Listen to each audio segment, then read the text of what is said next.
What worries us is that when we're dead, there could be nothing at all forever. If you went into sleep, into unconsciousness for always and always and always, it wouldn't be at all like going into the dark. It wouldn't be at all like being buried alive. It would be as if, as a matter of fact, you had never existed at all. If, when I'm dead, I am as if I never had been, then that's the way I was before I was born. I reason that if I go back when I'm dead to the state where I was before I was born, couldn't I happen again? You know, what has happened once can very well happen again. If it happened once, it's extraordinary. And it's not really very much more extraordinary if it happened all over again. It's a thoroughly good arrangement in this world that we don't remember what it was before. Why? Because variety is the spice of life. And if we remembered, having done this again and again and again and again, we should get bored. And just as a memory is a beautiful thing to have, to remember, in order that a memory be valuable, you've also got to have a forgettery. Because just as, if I try to go back behind my eyes and find what is there, I come to a blank. If I try to remember back and back and back and back, I've got my earliest memories. And then behind them, nothing. Total blank. That's why we sleep every night to refresh ourselves. We go into the unconscious so that coming back to the conscious is again a great experience. Well, when that's gone on long enough, when day after day we remember the days that have gone before, even though there's the interval of sleep, there comes a point when really, if we consider what is to our true liking, we will want to forget everything that went before, so that we can have the extraordinary experience of seeing the world once again through the eyes of a baby, so that it's completely new. We have all the startling wonder that a child has, which we can't have if we remember everything forever.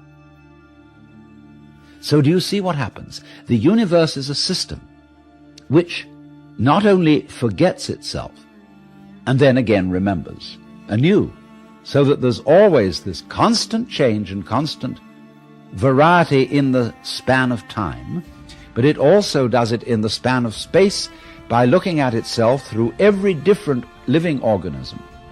Death, in that sense, is a tremendous release from monotony. It puts an interval of total forgetting in a rhythmic process of on and off, so that you can begin all over again and never be bored. But the point is that if you fantasize the idea of being nothing for always and always and always, what you're really saying is, after I'm dead, the universe stops. And what I'm saying is, no, it goes on just as it did when you were born. You see, you may say that you think it incredible that you have more than one life.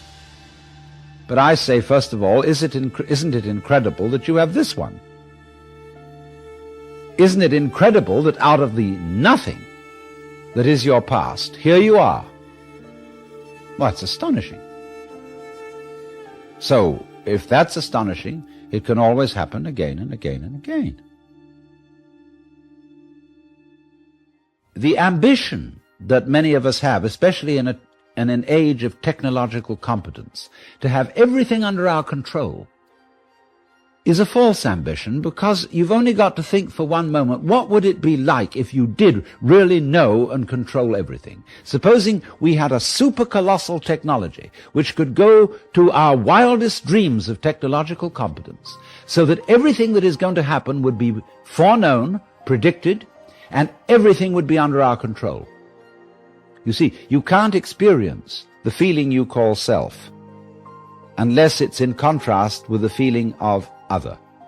It's like known and unknown, light and dark, positive and negative. So then, isn't that the arrangement you want? And so in the same way, couldn't you say the arrangement you want is not to remember? Memory is always, remember, a form of control. I've got it in mind, I remember it, I know your number. You're under control. Now, if you go on remembering and remembering and remembering, it's like writing on a piece of paper and going on writing and writing and writing until there's no white space left on the paper. Your memory is filled up. You need to wipe it all clean so that you have a white paper all over again and can begin to write on it once more. So that's what death does for us. It wipes the slate clean, and also, looking at it from the point of view of population and the human organism on the planet, it keeps cleaning us out. And the idea of a technology which would enable each one of us to be immortal would be something that would progressively crowd the planet with people with hopelessly crowded memories. To live, we need space. And space is a kind of nothingness, and death is a kind of nothingness. It's all the same principle. And by putting blocks, as it were, or spaces of nothingness, spaces of space, in between spaces of something, we get life properly spaced out. That's what space gives us, and that's what death gives us.